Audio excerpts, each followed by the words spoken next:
નમસ્કાર વિદ્યાર્થી મિત્રો, સારથી સપોર્ટ યુટ્યુબ ચેનલમાં આપ તમામ મિત્રોનું હાર્દિક સ્વાગત છે।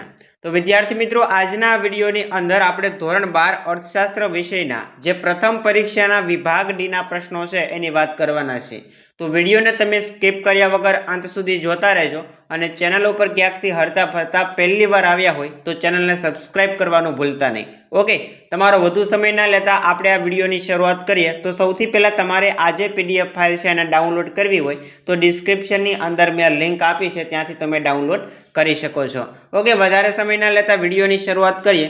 તો ધોરણ 12 અર્થશાસ્ત્રના વિભાગ ડીના અહીંયા તમને આઈએમપી પ્રશ્ન આપ્યા છે, જેની અંદર પહેલો આઈએમપી પ્રશ્ન છે, આકૃતિ અને આલેખ દોરતી વખતે ધ્યાનમાં રાખવાની બાબતો જણાવો। આકૃતિ અને આલેખ દોરતી વખતે ધ્યાનમાં રાખવાની બાબતો જણાવો। બીજો પ્રશ્ન, કમ્પ્યુટર અને ઇન્ટરનેટના ઉપયોગના ભયસ્થાનો જણાવો। ત્યાર પછી ત્રીજો પ્રશ્ન, જીવનની ભૌતિક ગુણવત્તા એટલે શું, તેમાં કઈ બાબતનો સમાવેશ થાય છે। ત્યાર પછી ચોથો પ્રશ્ન, માનવ વિકાસ આંકમાં કઈ બાબતનો સમાવેશ થાય છે એની સમજૂતી આપો। ત્યાર પછી પાંચમો પ્રશ્ન છે, આર્થિક વૃદ્ધિ અને આર્થિક વિકાસનો તફાવત આપો। ત્યાર પછી છઠ્ઠો પ્રશ્ન, ખૂબ વધુ નાણું ઓછી વસ્તુઓને પકડવા દોડે છે ત્યારે ફુગાવો સર્જાય છે, આને સમજાવો। એના પછી આપણે આગળ વધીએ તો 7 નંબરનો પ્રશ્ન તમારી સામે અહીંયા આપેલો છે કે નાણાંનો ઉદ્ભવ અને વિકાસ સમજાવો। એના પછી નાણાંનો અર્થ આપી એના કાર્યો સમજાવો। ત્યાર પછી સાટા પ્રથાની મર્યાદા સમજાવો અને 10મો પ્રશ્ન છે, મધ્યસ્થ બેંકના નાણાકીય કાર્યો છે એને સમજાવો। ત્યાર પછી 11 નંબરનો પ્રશ્ન તમને પૂછાય છે કે એવો છે, ટૂંક નોંધની અંદર બેંક રેટ ટૂંક નોંધ લખો।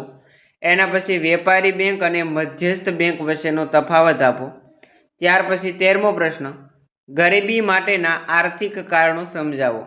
14મો પ્રશ્ન, ગરીબી નિવારણ માટેના રોજગારલક્ષી કાર્યક્રમો સમજાવો। ત્યાર પછી ગરીબી નિવારણ માટેની સામાજિક સલામતીની યોજના ટૂંકમાં સમજાવો। એના પછી ગરીબીનું સ્વરૂપ સમજાવવાનું પૂછ્યું છે। ત્યાર પછી સક્રિય બેરોજગારીનો ખ્યાલ સ્પષ્ટ કરો। એના પછી પ્રચ્છન્ન બેરોજગારીનો ખ્યાલ ઉદાહરણ સહિત સમજાવો। અને લાસ્ટ પ્રશ્ન તમને અહીંયા આપેલો છે વિભાગ ડીની અંદર 19મો, બેરોજગારીનું સ્વરૂપ જાણવા માટેના રાજકૃષ્ણએ રજૂ કરેલા જે માપદંડો છે એને સમજાવો। તો વિદ્યાર્થી મિત્રો, વિભાગ ડીના આપણે મોસ્ટ ઇમ્પોર્ટન્ટ 19 જેટલા ક્વેશ્ચન આપેલા છે અને ગેરંટી સાથે કહું છું કે બધાએ પ્રશ્નો તમને આમાંથી જોવા મળવાના છે। ટૂંક જ સમયની અંદર તમને વિભાગ ઈના પ્રશ્નો આ વિડીયોની અંદર જોવા મળવાના છે।